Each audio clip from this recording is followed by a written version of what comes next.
Bom, vamos lá. A gravação está iniciada hoje, dia 22 de dezembro de 2021. Na disciplina Manejo Agroecológico de Fitoparasitas 2, a gente vai abordar o assunto aí em tela.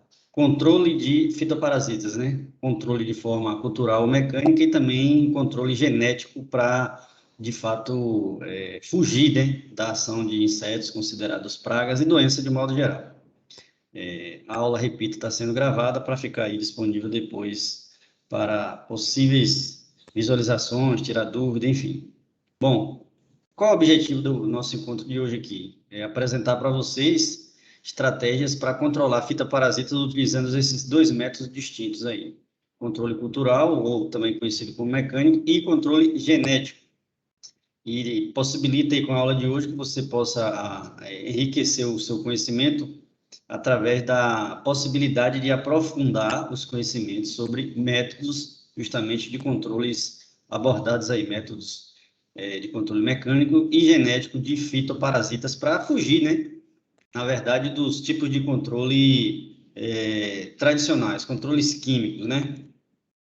Vamos lá. Bom, bom dia aí, né, Marcos Antônio, eu observei que você chegou aí, Raíssa também. Despertador não funcionou hoje direito para vocês, não foi? Pois é. Vamos lá. Bom, hoje a gente vai falar sobre controle cultural e controle mecânico, né? Então, controlar insetos e doenças significa dizer que a gente está pensando em formas alternativas ao controle químico de conseguir conviver com o surgimento desses insetos, dessas doenças, de modo que a gente não tenha um dano econômico considerável no custo de produção. Então, pensar em alternativas e alternativas essas que se complementam em relação às ações que são as diferentes ações que são implementadas para controlar esses distúrbios, aí, como, por exemplo, crescimento populacional de pragas, é importante. Então, o controle cultural, ele vai envolver, ele vai englobar, na verdade, não apenas uma ação isolada, mas um conjunto de medidas essenciais e que, na maioria das vezes, são complementares, elas se complementam, né? Para que a potencialidade ela seja atingida, ou seja, para que você consiga realmente ter efetividade na sua ação. Então, o grande objetivo é fazer com que o patógeno ele não entre em contato com a cultura, ou para que você crie condições ambientais de modo que essas condições elas não sejam favoráveis ao patógeno. Então, a gente vai utilizar algumas estratégias, tanto no controle cultural, mecânico ou genético, de modo que você estabeleça ali condições desfavoráveis para não só o aparecimento, mas como o aumento da população e, consequentemente, aumentar o dano, né? Então, isso não é adequado. Mas é importante deixar claro, e eu deixo escrito aí nessa frase abaixo, né, que o custo de qualquer que seja a medida de aplicação, de controle, ele precisa ser menor, ele precisa ser inferior ao custo do dano efetivamente do patógeno. Senão não tem sentido nenhum, é irracional você implementar uma técnica, um método, um manejo de controle, que esse manejo vai exigir muito mais recurso financeiro do que o dano propriamente dito, né, que a praga, o inseto, a doença, enfim, está causando na sua cultura. Então, repito, o custo da aplicação dessa medida de controle, ele tem que ser inferior ao dano provocado pelo patógeno, pela doença. Ficou claro? Ficou. Ótimo. Então, vamos lá. Bom, destaco aqui as principais estratégias ou práticas culturais que podem ser adotadas justamente para a gente fugir, né, do ataque dessas doenças, dessas pragas. A primeira seria a rotação de culturas, como vocês estão vendo aí. E como a própria imagem está sugerindo aí, né, na ilustração, é de fato você alternar nos seus ciclos de produção culturas na sua área, culturas do seu interesse, da sua experiência, né, em lidar com a terra, de modo que você não estabeleça aí uma única cultura durante muitos ciclos de produção, durante muitos anos. Isso significa dizer que, ao a gente introduzir novas culturas, fazer essa rotação, a variação das culturas na sua área, você não está deixando ali restos culturais que vão favorecer a presença de larvas de insetos, de inóculos de doença, fonte de inóculo, né? Que quando você reintroduzir a mesma cultura, naturalmente esses insetos, essas doenças já estarão presentes ali desde o início do ciclo da cultura. Então, ao fazer a rotação de culturas, a gente está fugindo do ataque ou da época em que você está introduzindo a sua cultura e, consequentemente, o patógeno, a doença, ele não vai ter um ambiente favorável para o seu desenvolvimento. Então, rotacionar os cultivos significa dizer variar as culturas que são implementadas na sua área, de modo que você não estimule a propagação das pragas ou doenças ali existentes. Dúvidas em relação ao que seria rotação de cultura, como é que funciona a rotação de culturas?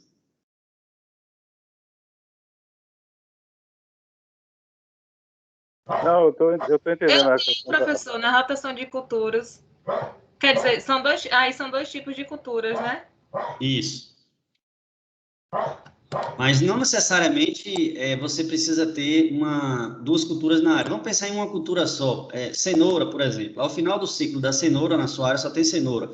Aí você produziu a cenoura, você não vai reintroduzir a cenoura. O interessante é você introduzir, por exemplo, batata, mandioca, enfim, uma outra cultura de ciclo curto, claro, mas que você tente fugir dos... Porque cada espécie agrícola aí, ela vai atrair determinado tipo de doença, determinado tipo de praga, de insetos, né, que podem ser considerados pragas.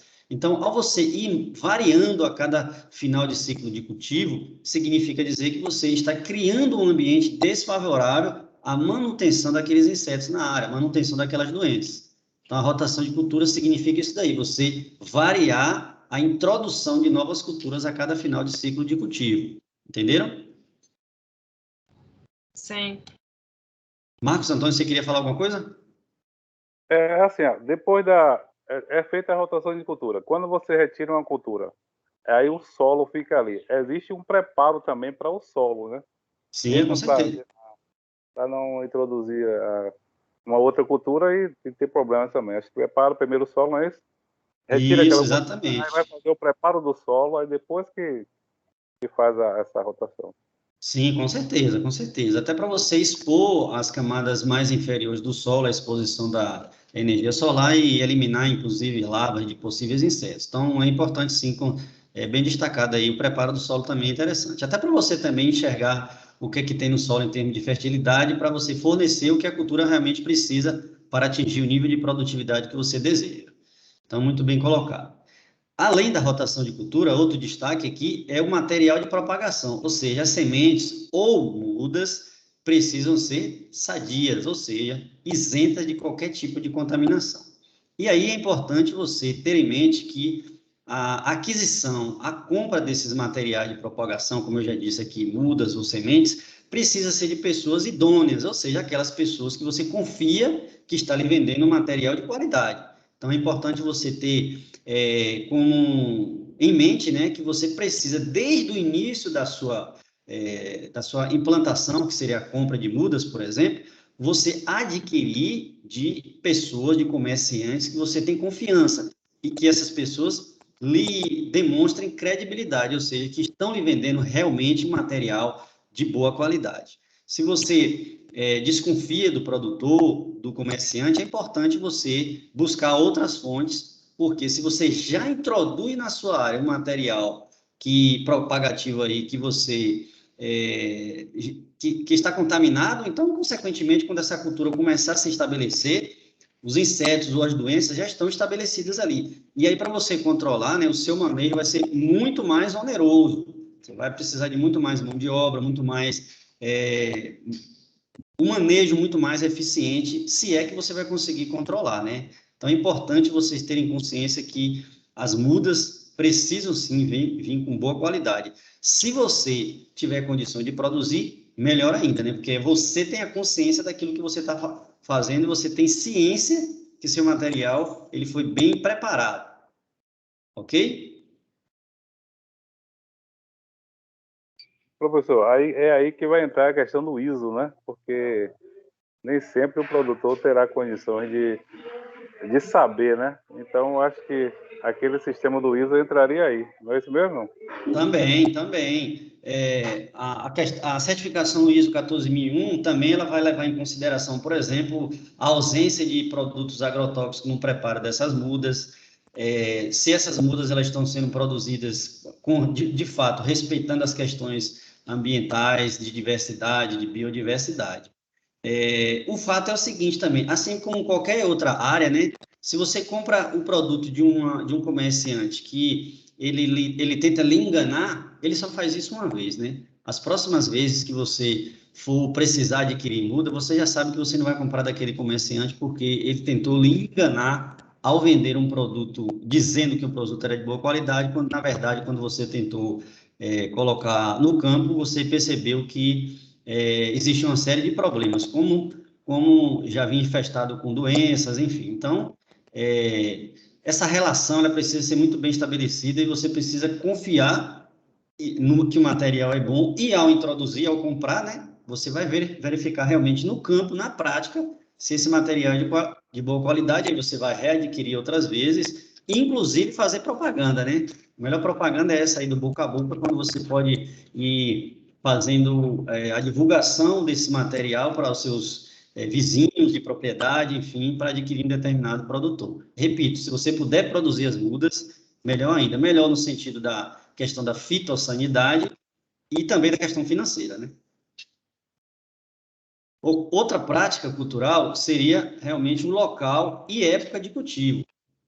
É claro, gente, que isso aí não vai se aplicar a todas as culturas. Infelizmente, tem épocas que a sua janela, vamos dizer assim, o espaço que você precisa plantar é muito curto. Mas existem outras culturas que você pode plantar qualquer época do ano e, fazendo isso, escolhendo essa época do ano, você vai fugir de determinados insetos ou doenças que ocorrem, a gente chama de sazonais, ocorrem em determinadas épocas do ano. Então, se você consegue escalonar, fazer um cronograma de implementação dessas culturas, você naturalmente vai fugir mais do ataque dessas doenças e dessas pragas. E quando eu falo fugir do ataque de pragas e doenças, tentem enxergar que isso está relacionado com o seu manejo. E o manejo envolve custo, envolve a aplicação de mão de obra. E a mão de obra, realmente, ela pode onerar a sua produção. Então, quando você pensa em locais e época de cultivo, eu estou dizendo que a gente pode pensar em plantar determinadas culturas na ausência do ataque de pragas e doenças. E aí é importante a gente conhecer, de fato, as culturas que a gente está trabalhando. Quais são, por exemplo, as necessidades de fertilidade, quais são as necessidades de irrigação, quais as quais são as principais pragas ou doenças e como identificar essas pragas em campo e combatê-las. E se a gente tem a possibilidade de introduzir essas culturas em épocas que o ataque é menos severo ou não existe o ataque, melhor ainda, porque o nosso manejo vai ser mais facilitado. Ficou entendido aí?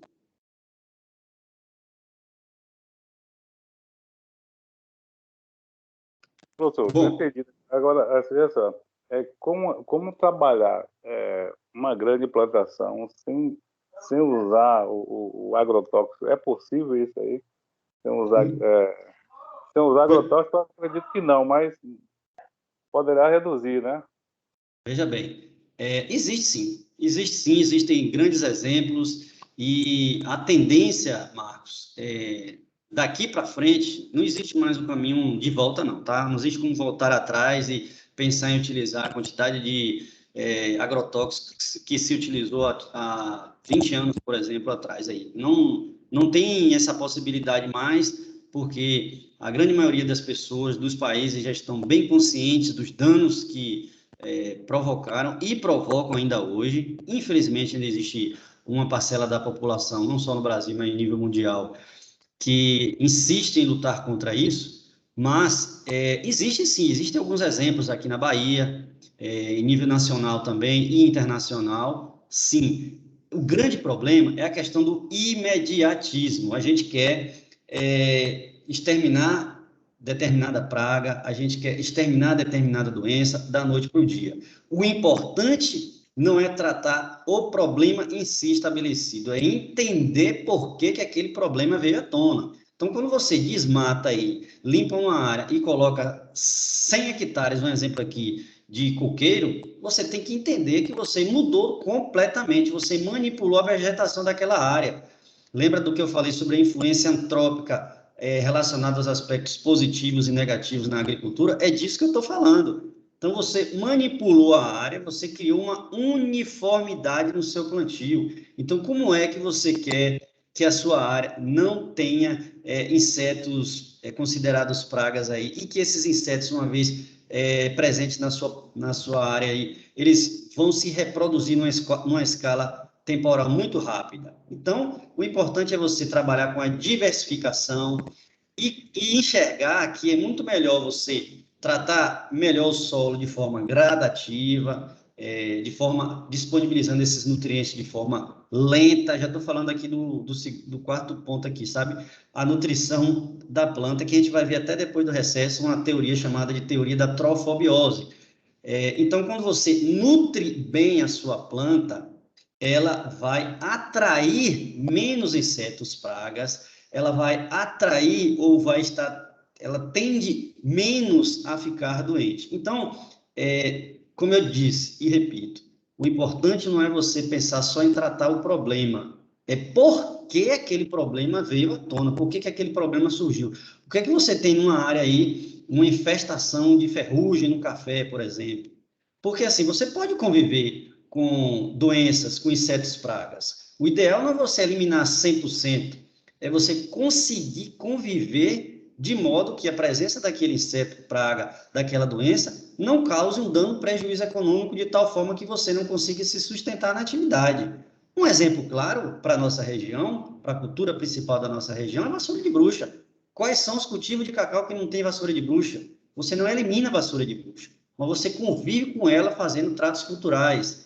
E é possível, inclusive, trabalhar de forma não utilizando produtos agrotóxicos. É difícil? Porque primeiro você precisa conscientizar. Vocês estão aí fazendo curso de agroecologia, daqui a pouco vão estar aí trabalhando como profissionais e tem esse papel também de fazer a difusão desse conhecimento e trabalhar com áreas pequenas e depois ir ampliando esse conhecimento e os resultados. É possível? É sim, mas o mais importante é trabalhar com a conscientização. A partir disso daí, vocês vão enxergar a médio e longo prazo que é possível. Eu vou falar disso aqui um pouco mais para frente, mas, assim, os resultados quando se trabalha com manejo integrado de pragas, fugindo do controle de forma química, são mais lentos. É claro que são mais lentos, mas eles são mais duradouros, protege mais a diversidade, a biodiversidade e o planeta, de uma forma geral, agradece, né? A nossa saúde, principalmente. Professor, eu consegui um estágio, né, em Mato Grosso, e lá é uma propriedade, uma cultura de soja e milho, e eles estão em transição, né? Tem 3 anos já para estar fazendo a transição agroecológica. Sim, aí, pastagem ou soja? Só soja? Soja e milho, só. E aí é justamente para esse controle, no MIP, né? Para esse controle de pragas. Eu não sei se você já foi na propriedade, Lorena, mas certamente não é uma propriedade pequena. Aquela região é uma região que tem muitas pastagens, por isso que eu perguntei. O milho pode ser que seja realmente plantado nessa propriedade com finalidade de também, né, fornecer alimentação para o gado. Mas é como eu disse, esse é só um exemplo aí. Aqui na Bahia a gente tem outras propriedades grandes e você falou de uma coisa interessante, eles estão pensando já na transição. Já enxergaram que exaurir o solo, os nutrientes do solo e sobrecarregar o solo e as plantas que estão ali, vai chegar um momento que a gente vai se deparar com um processo de desertificação. Isso não é bom para ninguém. Então, assim, é importante começar a mudar a mentalidade desde agora, senão não tem mais tempo para você tratar a terra, né? A questão do imediatismo funcionou ou não, imperou durante muito tempo, mas a gente já consegue perceber já que é muito melhor você esperar resultados a médio e longo prazo do que você tentar ser sempre imediatista e colher os prejuízos mais para frente, né? No processo agroecológico e da agricultura orgânica é justamente o contrário, né? Você vai observando lentamente, né, gradativamente a liberação de nutrientes para o solo, o solo vai ficando melhor, mais fértil, e a planta vai se nutrindo e, consequentemente, o surgimento de pragas e doenças é bem menor e a planta consegue se estabelecer por mais tempo, vamos dizer assim, sem um ataque de doenças ou pragas. Repito, ninguém está falando aqui de eliminação de 100% desses insetos e pragas. Os insetos estão aí na natureza, mas também temos os inimigos naturais. É importante enxergar, por exemplo, que poucas pessoas têm conhecimento e se dedicam a entender a microbiota do solo, do ar, ou seja, os micro-organismos. A gente não consegue ver a olho nu a maioria deles. E se a gente não consegue ver a olho nu, a gente não consegue entender a importância da microbiologia para o estabelecimento de microclima, para a função desses micro-organismos no solo. E esses micro-organismos também são causadores de doença. Mas por que eles estão causando doença? Os micro-organismos são organismos como qualquer outro que seja aí, que faz parte da cadeia dos diferentes níveis tróficos, e eles também precisam de alimento. O problema é quando eles estão em desequilíbrio, quando a população desses organismos ou micro-organismo, ela se desequilibra. Aí sim eles vão causar um prejuízo econômico. Mas há espaço para a agricultura, respondendo a sua pergunta, Marcos, a agricultura sem utilização de agrotóxicos. O problema é mudar a mentalidade e enxergar que o imediatismo funciona para hoje, mas para daqui a uma geração, a gente sabe que isso pode dar problema. Entendeu?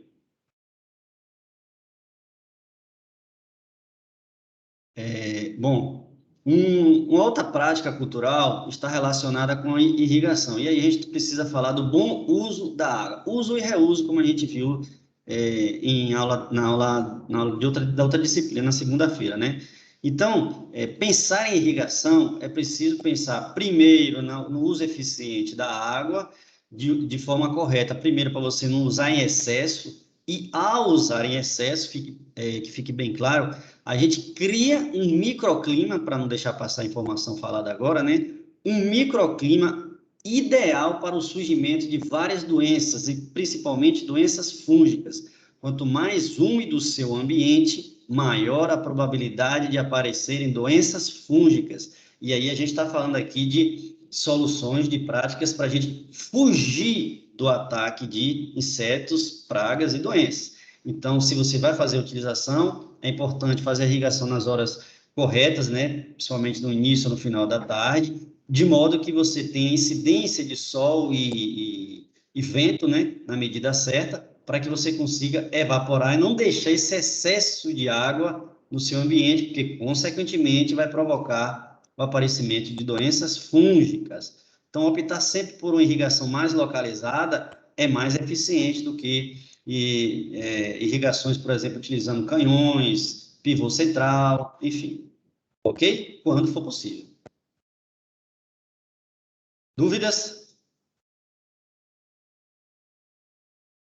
Professor, em relação a, você falou aí, o pivô central, né? A gente sabe que tem plantações que tem como você fazer até a questão do gotejamento, mas tem outras que precisa realmente do pivô central, porque a extensão da propriedade é maior um pouquinho, né? Então, acho que esse pivô central não seria recomendado? Não, veja bem, a última informação que eu dei foi o quê? Quando for possível. A gente tem que enxergar as realidades. Em agricultura, acho que eu já disse isso aqui em outras aulas. Nem tudo funciona como uma receita de bolo. Na verdade, nada funciona como uma receita de bolo, onde o que eu disser aqui vai funcionar para a sua propriedade, vai funcionar para a propriedade de Raíssa, de Loreane, de Daniele e por aí vai. Você vai enxergar a sua realidade e aquelas informações que eu passo aqui são no contexto geral. São diferentes métodos ou estratégias de manejo que você precisa utilizar para fugir do ataque de fitoparasitas. E uma vez eles instalados, você tem alternativas agroecológicas diferenciadas para que você evite maiores danos econômicos. O ideal é fazer o gotejamento, O ideal é fazer irrigação localizada. Se você enxerga que a sua área é inviável, você precisa utilizar suas alternativas. Mas você precisa pensar no impacto da sua ação. Se você utiliza o pivô central, não seria interessante diminuir um pouco a lâmina e pensar que se você deixa... Porque eu já fui em algumas áreas onde a gente observa o produtor praticamente alargando a sua área. E aí a gente sabe que uma série de doenças podem aparecer ali, até doenças que vão literalmente atuar na podridão ali de radicela, de raízes, de caule, enfim. Então, a sua realidade é que vai dizer a sua estratégia. Eu estou apresentando aqui uma série de estratégias, de métodos e práticas culturais para você fugir do ataque de pragas e doenças. Não sou eu que vou dizer para você, de longe, não sei nem como é a sua propriedade, se você tem, se você trabalha, dizer, você está fazendo tudo errado, entendeu? Jamais. Entendeu, Marcos? Entendido. Bom, uma outra estratégia, pensando em fugir desses insetos aí, é a diversificação da vegetação ou a implementação de barreiras vegetais para controle da incidência de vento. Isso aí, para áreas onde você tem superfícies muito planas e a incidência do vento é muito grande. Áreas como a nossa aqui, onde você tem declives muito acentuados, muitas serras, montanhas, provavelmente serão poucas as áreas onde você vai precisar utilizar essa estratégia de barreira vegetal como quebra-vento.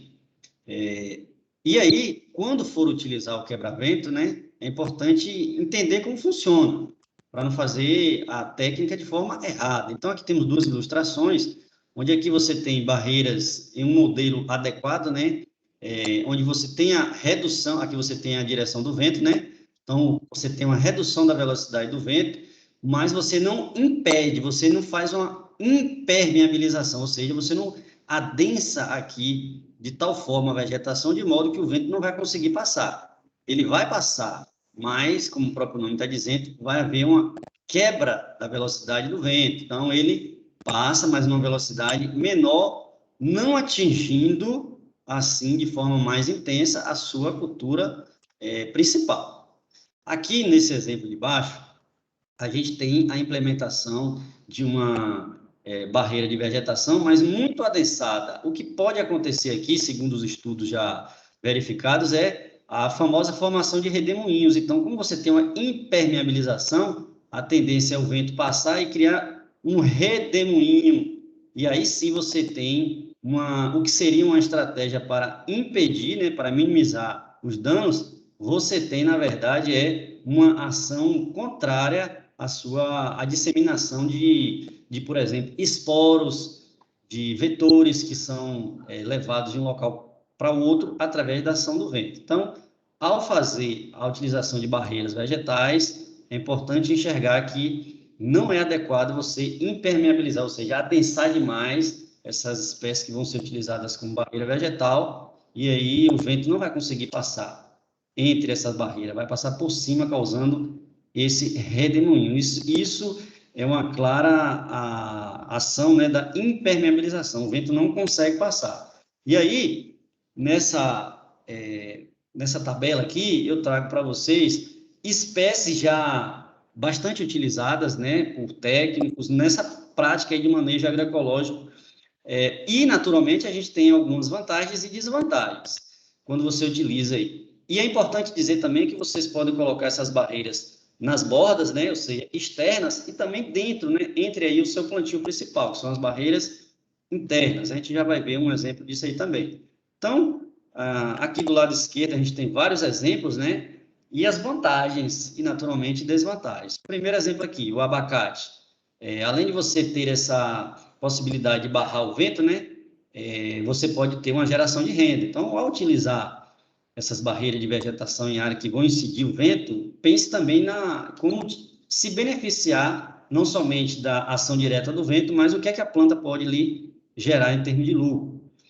Desvantagem nesse caso aqui é o crescimento muito lento, né? E aí você tem outro manejo, né? Que você também tem que pensar sobre adubação, poda, vai haver incidência também de insetos, doenças no cacau, no abacateiro. Então, é importante pensar na planta que você vai introduzir e se as vantagens são superiores àqueles aspectos considerados que são desvantagens. Mais um outro exemplo aí, né, para a gente não vou falar tudo aqui para não ficar cansativo, né, seria a banana, né? Banana também tem essa possibilidade de geração de renda e cresce muito rápido. A desvantagem é que pode hospedar insetos como tripes, né, que são pragas, e ferrugem, que pode ser uma fonte de inóculo de doenças, caso a sua cultura principal ali, ela também é afetada por essas pragas aí citadas, tripes ou doença, como é o caso da ferrugem. Então, é importante, como eu disse anteriormente, conhecer a biologia, como a planta se comporta, o que ela precisa em termos de fertilidade, quais são os insetos que podem atacar essa planta, porque senão você, em vez de utilizar uma estratégia para inibir o surgimento de fitoparasitas, você vai estimular, tá bom? Entendido aí? Ficou dúvida?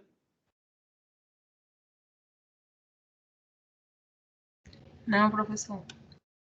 Não, professor. Ok, vamos lá. Aqui uma foto exemplificando aqui essa estratégia, né? Então, uma seta vermelha aqui, vocês estão observando aqui uma barreira mais alta, mais raleada, ou seja, menos adensada, né? Mais separada aí, de eucalipto. Em seguida, na seta amarela aqui, indicando aqui a seta amarela, vocês estão observando uma barreira com um plantio de milho. E em seguida, na seta azul aqui, uma fileira de bananeira, né? Bananeiras menores aí. E aqui abaixo você tem a cultura principal, aí são hortaliças, enfim. Então, são estratégias aí, exemplo prático, né? Da estratégia de utilização de barreiras com plantas para evitar a incidência do vento.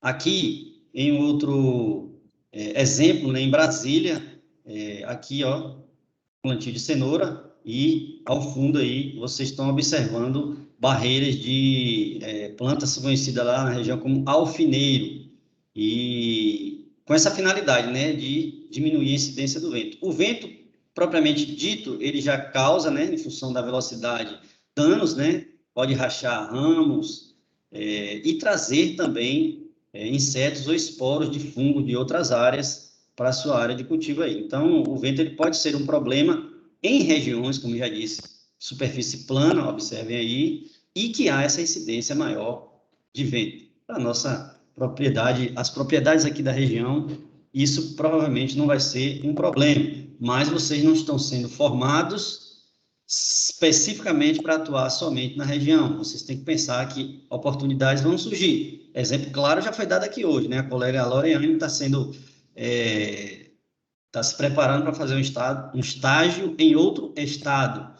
E enxergue, viu, Loriane, e os demais que estão aí ouvindo, que o estágio é uma vitrine. Você pode colocar o melhor que você tem dentro de um estágio, né, em termos de atuação como profissional, e, de repente, escancarar uma porta aí, uma oportunidade para trabalhar. Então, enxergue o estágio como uma oportunidade ímpar, né, de iniciar a sua vida profissional. Então, fica essa dica aí, tá bom? Já pode sair de lá com um pré-contrato assinado. É o ideal, né? Amém. Amém, exatamente. Bom, outros exemplos aqui, né?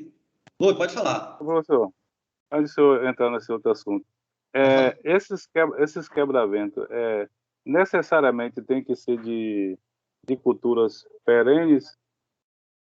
Não. Desculpa lhe interromper, termine. Não, de cultura perene ou anuais também? Porque geralmente a gente, quando vê quebra-vento, vê árvores que são perenes, né? Eu fiquei analisando aqui, pode ser anuais também, né? Agora, você precisa enxergar que se for, por exemplo, a banana pode ser utilizada, tá? Mas, assim, a depender da superfície, aí serve até o exemplo dessa foto aí. Observa que isso aqui é muito plano, então a incidência de vento é muito grande.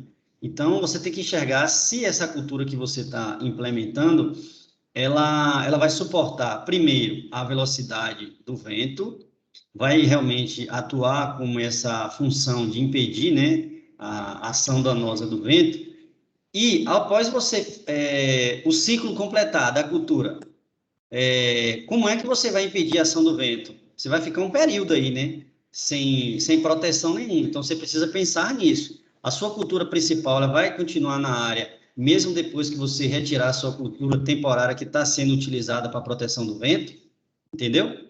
Então, é preciso pensar nisso, porque a função da implantação de espécies nas áreas, nas bordas externas, e como nesse exemplo aqui, ó, bordas internas também, tem essa função de impedir a ação danosa do vento. Se você retira ela, coloca uma cultura temporária, ao retirar, como é que você vai ter essa proteção? Entendeu, Marcos? Tem que pensar nisso. Ou se você enxergar que você consegue estabelecer que na sua área existe um período do ano, alguns meses específicos onde você tem uma incidência de vento maior, e após isso aí não tem mais incidência de vento, então essa seria uma estratégia interessante. Fazer o escalonamento, um cronograma onde você implementa essa barreira e quando você for retirá-la, né, quando finalizar o ciclo de produção, você não tem tanta incidência de vento. Aí você vai reintroduzir outra cultura até ela se estabelecer, já chegou a época da incidência do vento. Conseguiu entender? Eu entendi, sim. Beleza. Então, aqui é um exemplo, né, de barreira de proteção, distribuição aqui, né, entre as glebas ou as áreas, enfim, onde você dividiu os seus cultivos. Todas essas setas vermelhas aí representam barreiras internas, e as externas, como vocês podem ver aqui, ó, pela seta do mouse, e também aqui onde áreas de preservação ambiental, onde você também tem essa possibilidade de, além de respeitar os aspectos legais, a gente tem a própria ação da natureza aí protegendo contra a ação do vento. Em relação a barreiras internas, a gente também tem aqui outros exemplos, né, de plantas considerando vantagens e desvantagens. Aí vamos dar um exemplo aqui do café. Como uma vantagem, naturalmente, você tem geração de renda, aumento da diversidade, atrai insetos benéficos e polinizadores. Entretanto, pense que você vai elevar o seu custo inicial e custo também com mão de obra.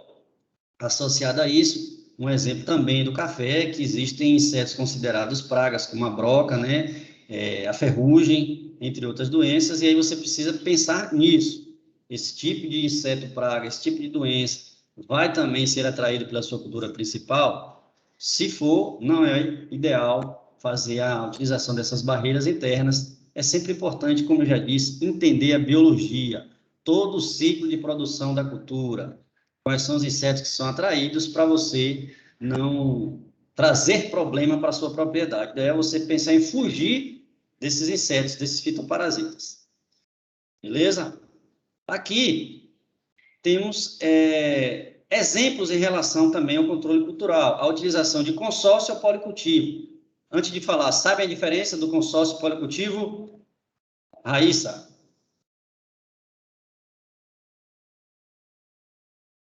E aí, Raíssa?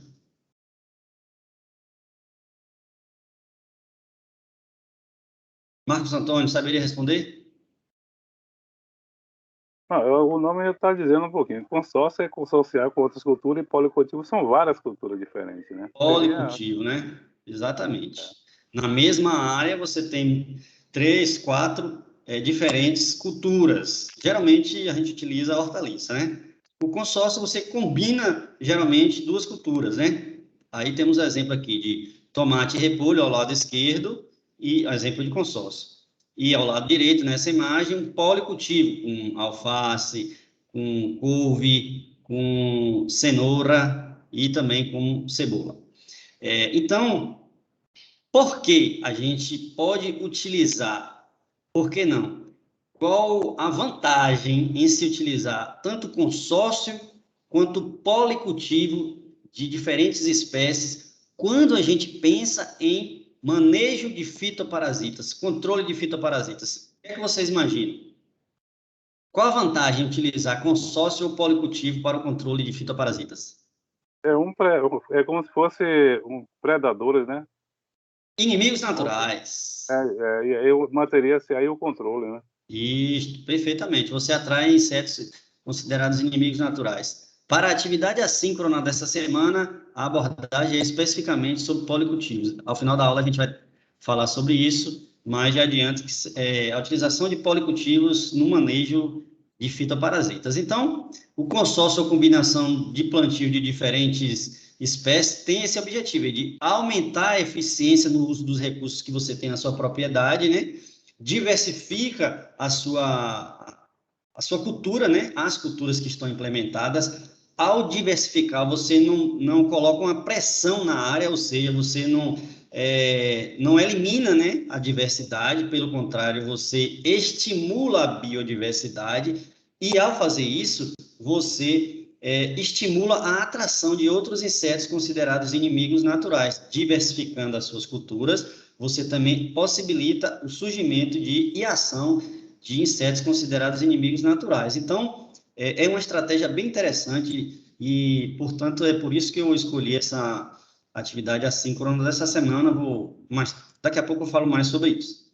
Mas o consórcio e o policultivo são dessa forma e tem essa finalidade. E aqui a gente tem mais uma tabela, né, com resultados já estabelecidos, né, no manejo agroecológico, com vantagens e desvantagens, mais uma vez, utilizando policultivos ou consórcio, né? Então, aqui temos exemplo da alface, cenoura e cheiro verde, temos o alho e alface, café e banana, coentro, tomate e repolho, limão, batata doce e plantas curcubitáceas, com batatas mesmo, né?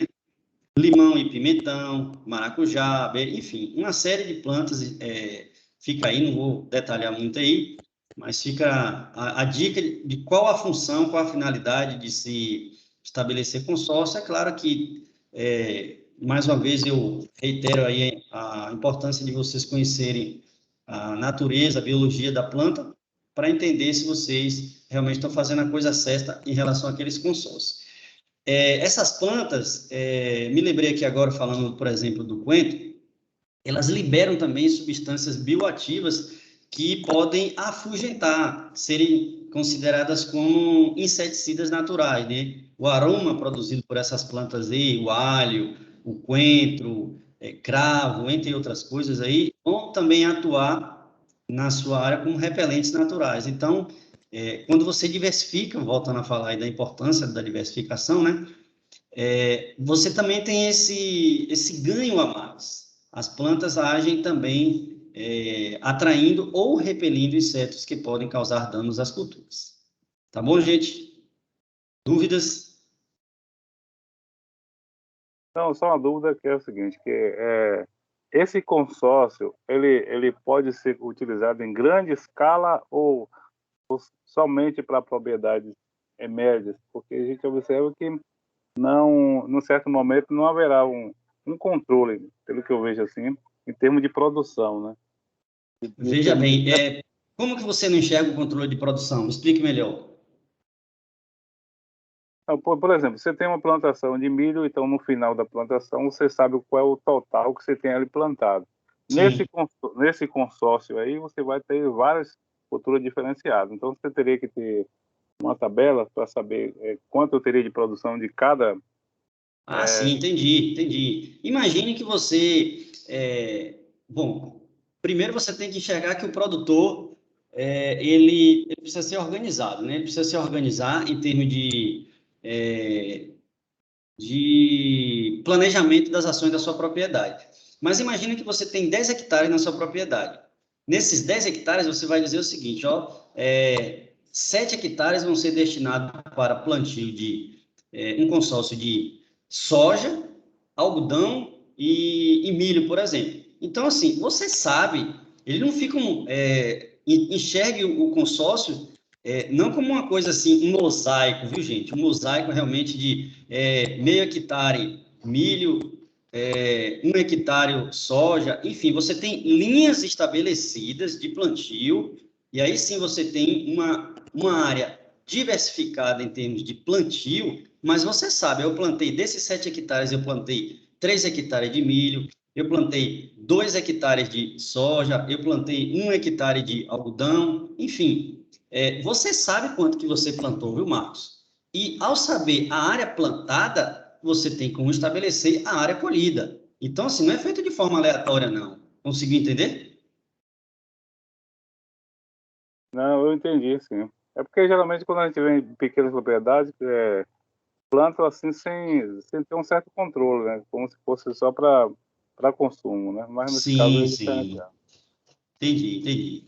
Você pode sim dividir, até dentro de uma pequena propriedade, você colocar uma leira só de coentro, outra leira só de alface e por aí vai. Aí você faz esse policultivo. Mas você sabe, naquela leira ali eu plantei X sementes. Então, se você quiser saber a produção, é baseado naquilo que você plantou e na área que você plantou. Então, se você faz o controle, se você tem anotado ali tudo aquilo que você fez, é possível não, você tem condição de exatamente saber a produção. Agora, para isso, você precisa saber a área plantada.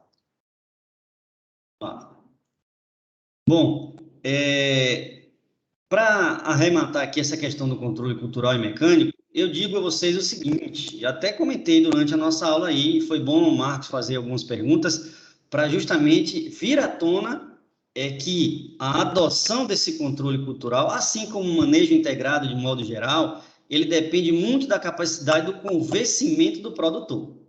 Por que convencimento? Porque observe que é muito mais simples para um profissional chegar para o produtor e dizer, você vai comprar aí 10 litros de inseticida e em 2 dias a gente resolve o problema da praga. É mais fácil, né? O contrário também é você tentar convencer o produtor de que durante o seu ciclo aí de 3, 4 meses da cultura, a tendência é que esse inseto que está estabelecido hoje diminua, para o próximo ciclo você já não ter muito problema. Então, às vezes, o tempo de resposta para a ação dos inseticidas naturais, dos biofertilizantes, ou do manejo em si agroecológico, ele tende a ser um pouco mais demorado. Mas os resultados a médio e longo prazo são muito melhores. Muito melhores por quê, gente? Porque você melhora as condições físico, químicas e microbiológicas do solo e, consequentemente, a planta ela fica bem mais nutrida. E isso, faça um comparativo, uma relação entre a planta e a saúde humana. Quando você está bem nutrido, quando você se alimenta bem, a tendência de você adquirir alguma doença é muito menor. O contrário também, se você não se alimenta bem, você come muito mal ou não se alimenta de forma correta, o seu corpo fica debilitado, os seus mecanismos de defesa não vão atuar da mesma forma se você estivesse bem nutrido. Era isso que eu gostaria que vocês compreendessem. Entendeu, Marcos? Entendi. Loreane, Raíssa, entenderam? Entendi. Ô, professor, eu vou precisar me ausentar, porque eu vou ter terapia agora, 10h10. Certo. Aí já estamos aí também já indo para o caminho da finalização, falando do controle genético, depois você dá uma observada. Eu vou deixar a gravação da aula até explicação Pronto. da atividade assíncrona, ok? Tá melhor, tá. Tchau, gente. Feliz Natal para todos. Igualmente. Vamos lá. Tchau, Então, é importante que a gente enxergue esses benefícios para que a ação em si ela tenha eficiência. E muitas vezes, essa ação ela é preventiva. Você atua para que o inseto ou a praga se estabeleça. Então, é difícil você enxergar isso, sabe, Marcos e Raíssa? Quando você atua de forma preventiva, o problema não se estabelece. E ao não se estabelecer, você não percebe ele. Quer que eu dê um exemplo? A gente está vivenciando um momento em que as pessoas precisam se vacinar. Aí vamos imaginar que todo mundo se vacina. Então, a doença não aparece. Então, a gente é induzido a imaginar que aquela doença não existiu. Mas por que ela não existiu? Porque você se vacinou. A ação preventiva, ela tem essa finalidade. A finalidade do problema não vir à tona, não se estabelecer. Então, é difícil essa conscientização, essa mudança de consciência. Entendeu, Marcos? Estou entendendo. Beleza, então, diferente das técnicas de manejo de controle químico, que são muito mais pontuais e imediatistas, as ações no contexto agroecológico, elas também são preventivas. E aí eu finalizo essa parte do controle cultural falando do que seria o manejo integrado, né? Manejar fitoparasitas e doenças tem esse viés da importância de se utilizar várias técnicas em conjunto, né? Métodos culturais, físicos, mecânicos, utilizar a própria legislação ao proteger áreas naturais, controle biológico, e associado a tudo isso daí, você perceber o exato momento para a sua tomada de decisão. Que tomada de decisão é essa?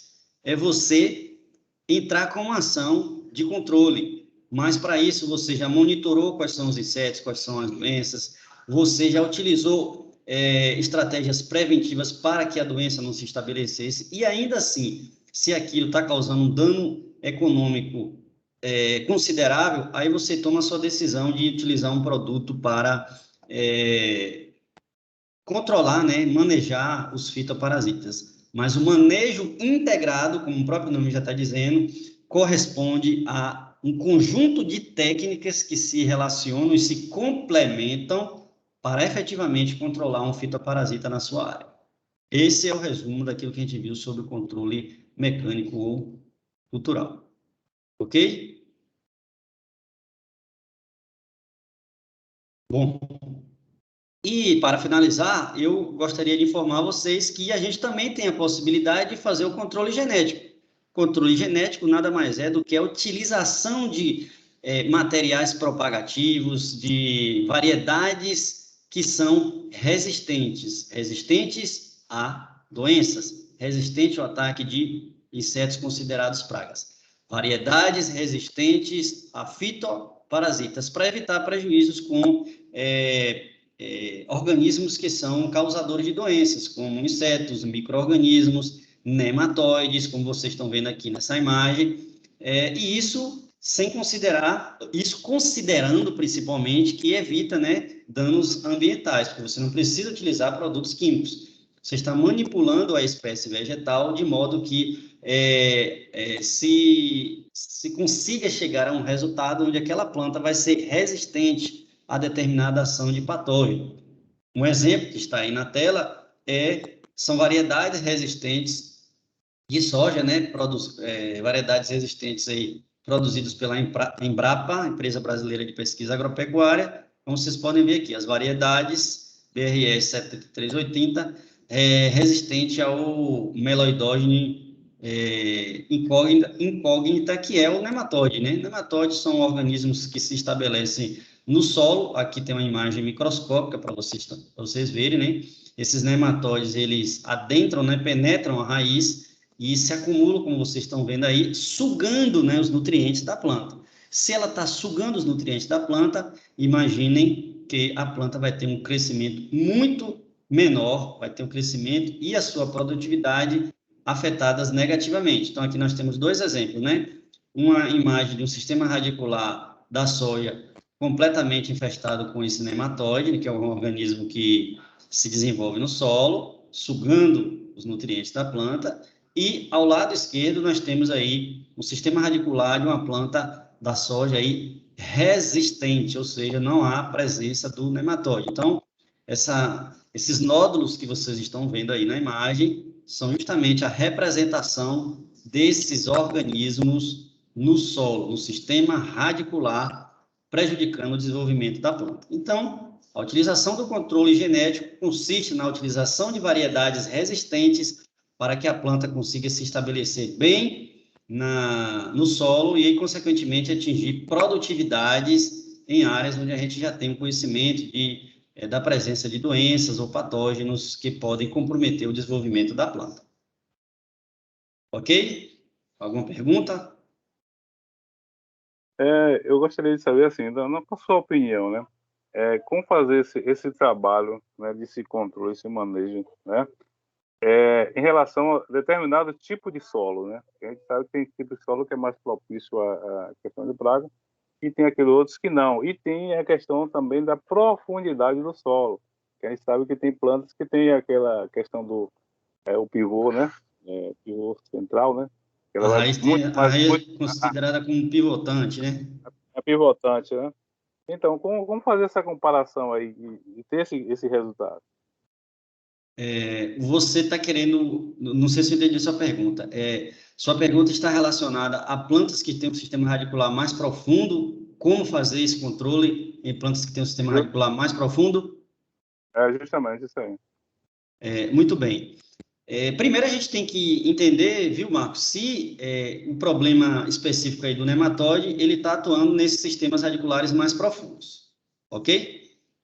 Se for o caso, fazer o que a gente conhece como pousio. Pousio é você deixar a sua... Se você conseguir fazer isso, né? Deixar a sua área descansar por algum tempo. Pensar em revolvimento do solo, exposição desse solo à incidência solar seria uma alternativa. É claro que isso demanda custo. O que seria o revolvimento do solo? É, de fato, você entrar com implementação, né? Aragem, gradagem, revolver esse solo, deixar esse solo exposto, né, à ação do sol durante algumas semanas, em alguns casos meses mesmo. Isso é o pousio, né, deixar a sua área sem o cultivo de nenhum tipo de cultura para você expor esses organismos aí que não vão conseguir sobreviver a temperaturas extremas e também, né, larvas de insetos que podem ficar aí no solo. Então, essa seria uma técnica.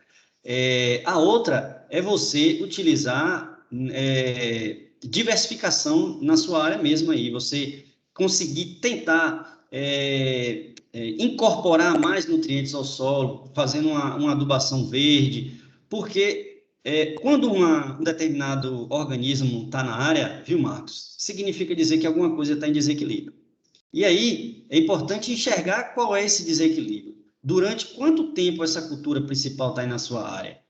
E se a sua cultura principal está na área e o inseto, o organismo patógeno aí, ele já se estabeleceu, você tem que criar alternativas para fazer com que ele diminua a sua população. Se você insistir com a sua cultura, utilizando os mesmos tratos, o mesmo manejo, com uma praga, um inseto já estabelecido, o que vai acontecer? A tendência é ele sempre continuar se reproduzindo, se multiplicando, porque tem condições favoráveis para o estabelecimento e a manutenção dele aí. E que condições são essas aí? Principalmente nutrientes. Então, tentar fazer nesse caso aí, não sei de que cultura você está falando, mas tentar dar um período de descanso à sua área seria uma alternativa a priori. Se for uma cultura aí que tenha 30, 40 anos, ninguém aqui vai sugerir que você elimine as suas árvores e deixe a sua área descoberta aí para você reimplantar, né? Isso aí seria loucura. Isso não é uma estratégia interessante. Aí seria o caso realmente de você tentar incorporar algumas estratégias como a adubação verde no solo para melhorar as características físicas, químicas e microbiológicas. Marcos, em relação ao nematóide especificamente, existem inclusive produtos de controle biológico, né, como micro-organismos, que conseguem ser predadores desse tipo de organismo, como é o nematóide. Então, você utiliza esses produtos biológicos no solo para controlar esses organismos que vão causar danos. E esses fungos, por exemplo, eles não causam problemas ao sistema radicular da planta. É só importante você ir buscar, né, quais são as especificidades com a sua cultura que você está falando, para buscar essas alternativas. Fugir desse controle químico é sempre a resposta imediata, porque vai controlar de uma forma muito pontual. Você vai gastar dinheiro de uma forma muito pontual, mas o problema ele vai se estabelecer com brevidade menor do que você imagina, entendeu? E é por isso, né, professor, a necessidade da rotação de cultura também, né? Mas aí por isso que eu deixei claro que depende, né? A rotação de cultura ela funciona para cultura de ciclo curto. Imagina que você tem uma planta aí que o ciclo de cultivo dela são 35 anos. Entendeu? Como é que você faz a rotação de cultura desse jeito aí? Aí você precisa melhorar as características físicas, químicas, biológicas do solo. Tá bom? Uhum. Entendeu, Marcos? Entendi, sim. Bom, o controle genético ele funciona principalmente porque ele apresenta baixo custo, né? Já existe uma série de empresas, centros de pesquisa que se dedicam ao estudo dessas variedades, né? Tem reduzido ou quase nenhum impacto ambiental e pode sim ser aplicado em larga escala, como a gente já viu aí, distribuição de clones de plantas tolerantes ou resistentes em diversas áreas. E para falar de controle genético é importante conhecer 3 conceitos: imunidade, resistência e susceptibilidade. O que seria a imunidade? Significa dizer que a planta não vai sofrer nenhum dano em qualquer situação. Você tem uma planta realmente imune. O que seria a resistência? A planta vai sofrer algum dano, mas quando comparada com plantas que não têm esse melhoramento genético, não são resistentes, ela vai sofrer muito menos. Então, ela é resistente ao ataque de algumas pragas, doenças, sofre alguns danos pontuais, mas ela consegue se estabelecer e produzir bem. E a susceptibilidade ou vulnerabilidade está relacionada com ao sofrimento, né? A planta sofre muito mais danos quando comparadas às outras plantas que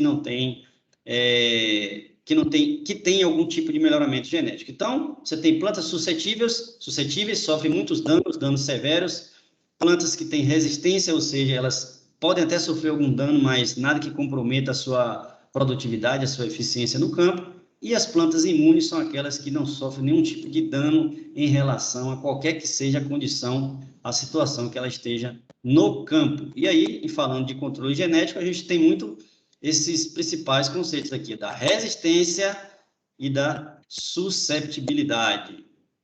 Ok? Dúvidas? Não, professor.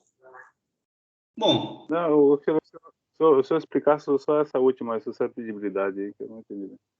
Voltando aqui.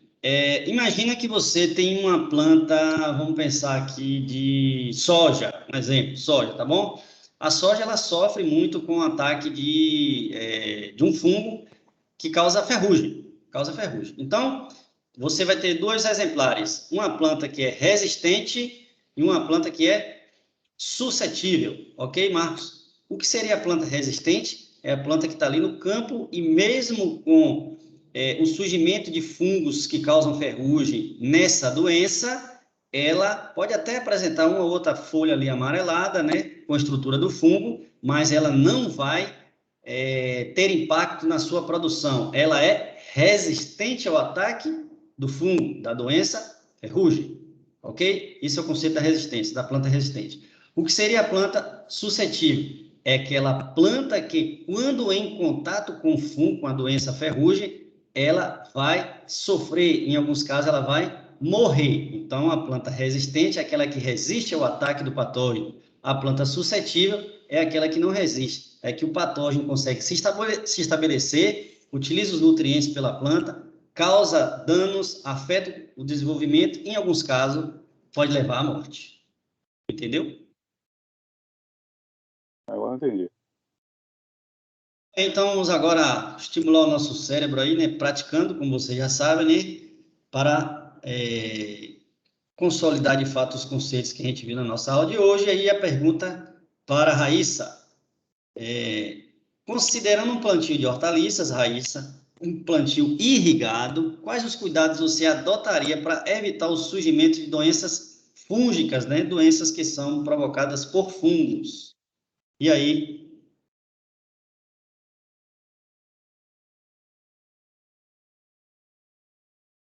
Raíssa? Bom, enquanto a Raíssa está aí pensando, Marcos, diga, Raíssa, vá. Os cuidados que eu adotaria para evitar um surgimento da fúngica. Não entendi, Raíssa. Por ser irrigado, né, professor? Isso, considerando um plantio de hortaliças irrigado, quais cuidados você adotaria para evitar o surgimento de doenças fúngicas?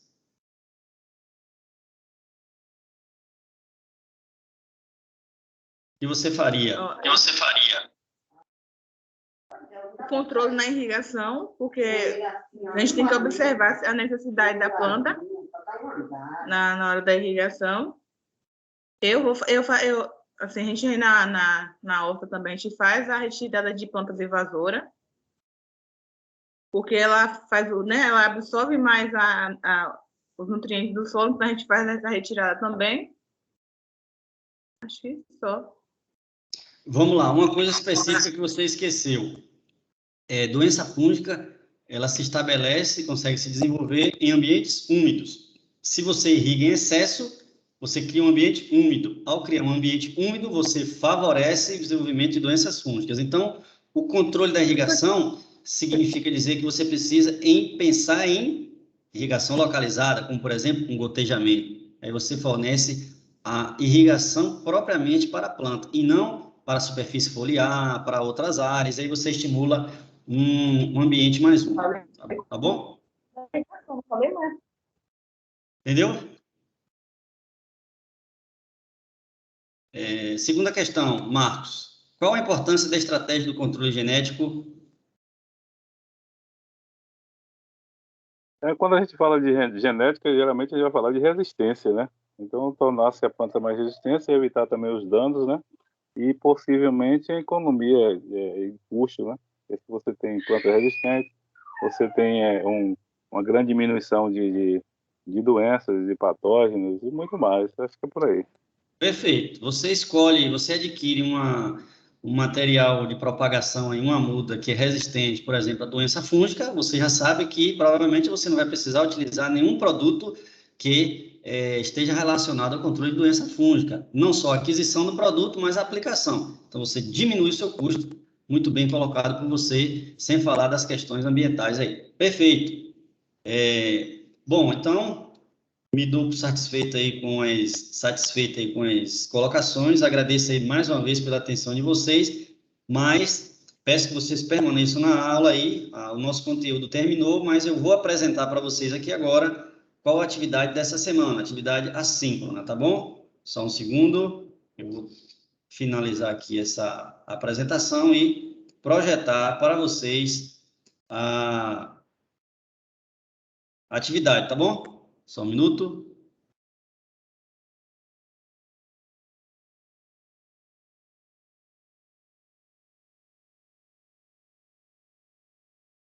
Muito bem, conseguem ver?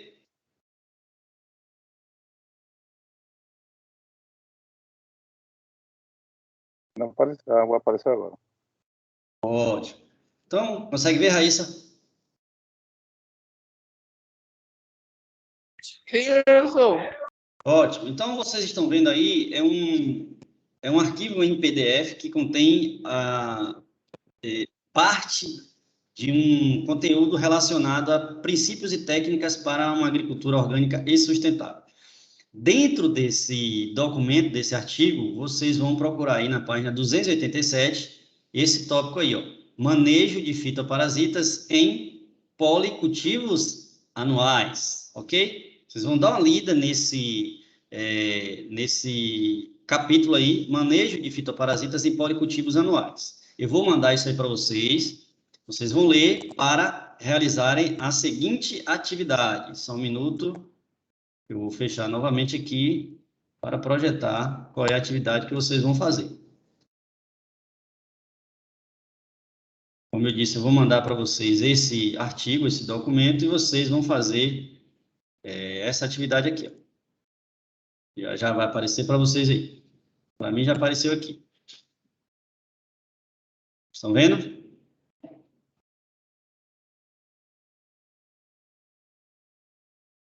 Conseguem ver? Sim. Pronto, então, após a leitura daquele capítulo, manejo de fitoparasitas, ela até especifica aqui que na página 287, no presente no artigo Manejo Ecológico de Fitoparasitas, vocês vão fazer uma análise crítica, ou seja, vocês vão escrever com suas próprias palavras aí o que é que vocês pensam sobre a estratégia da adoção do policultivo com a finalidade do manejo de fitoparasitas. Repetindo, vocês vão ler aquele capítulo que fala sobre manejo de fitoparasitas adotando a estratégia dos policultivos. Então, por que a estratégia do policultivo é importante para o manejo de fitoparasitas? Aí vocês vão fazer essa análise crítica entre 7 e 10 linhas. Entendido? Alguém tem dúvida? Não tenho dúvida, não. E você, Raíssa? Também não. Perfeito, então. Então, minha gente, é isso. A gente finaliza o nosso encontro aqui de hoje, dia 22 de dezembro. Como atividade assíncrona, não esqueçam de responder, inclusive Raíssa e Marcos Antônio, ainda estou aguardando as atividades de vocês da semana passada, hein? Relembro, cada semana que vocês não entregam atividade, vocês ficam com 5 faltas. Imagina aí, não entregou da semana passada e não entregou dessa, são 10 faltas já. Não esqueça de entregar, por gentileza. Diga, Raíssa. Tá certo. Foi o notebook que está com um probleminha, mas com fé em Deus, eu espero que chegue alguma atualização nova, mas está lá, viu? Já está feito. Tá bom. Claro que agora vocês têm um... Pode falar, desculpa. Pode falar, Marcos. Não, eu também acho estava que com problema aqui, mas estou tentando resolver já tudo direitinho aqui. Tá bom. Claro que vocês têm um tempo a mais agora, né, gente, para fazer as atividades, porque essa atividade vocês só vão precisar me entregar no retorno, né, após o recesso, férias, enfim, em fevereiro. As nossas aulas da disciplina agora de manejo agroecológico, fitoparasitas 2, vão retornar no dia 9 de fevereiro. 9 de fevereiro será a próxima quarta-feira que a gente se reencontra após o recesso aí. Então, vocês têm bastante tempo. Se tiver alguma dúvida nesse período aí, pode mandar perguntas, dúvidas lá no grupo, que aí eu respondo assim que possível, tá bom? Qualquer dúvida, não hesitem em mandar mensagem, entrar em contato comigo. O importante é não deixar de fazer atividade e ficar com falta, né? A proposta não é essa, é fazer com que vocês consigam colocar no papel, né, aquilo que a gente discute aqui em sala de aula, no ambiente virtual. Beleza, minha gente? Dúvidas? Não, professor, obrigado por tudo. Desculpando qualquer coisa. Nada. Então, assim, dia 22 de dezembro, eu desejo a vocês um excelente período de festas aí, Natal, feliz Réveillon, Ano Novo, que 2022 a gente tenha saúde, né, principalmente, muita tranquilidade aí, que a gente em breve volta à nossa rotina de atividades presenciais. Tudo de bom para vocês, um excelente período de Natal e festa de Réveillon, tá bom? Um abraço. Ô, professor, o senhor também, Feliz Calma Natal, aí. um próximo ano novo, saúde, paz, viu? Felicidade. Para Tomou a todos vacina nós. já? Para todos Tudo de bom. nós. Tomou a vacina? Nossa, já tomei a terceira dose, inclusive. Ah, isso aí, tá certo. Então, tchau, tchau. E Tchau. você, Marcos, como é que você tá? Tudo bom? Saudade já, viu? Todo mundo. Eu tô bem. Já tomei as vacinas também. Ótimo, ótimo. Isso aí é bom, isso é bom. Assim a gente vai se vacinando e o vírus vai cada vez menos perdendo força. Valeu, um abraço, até logo. Tchau.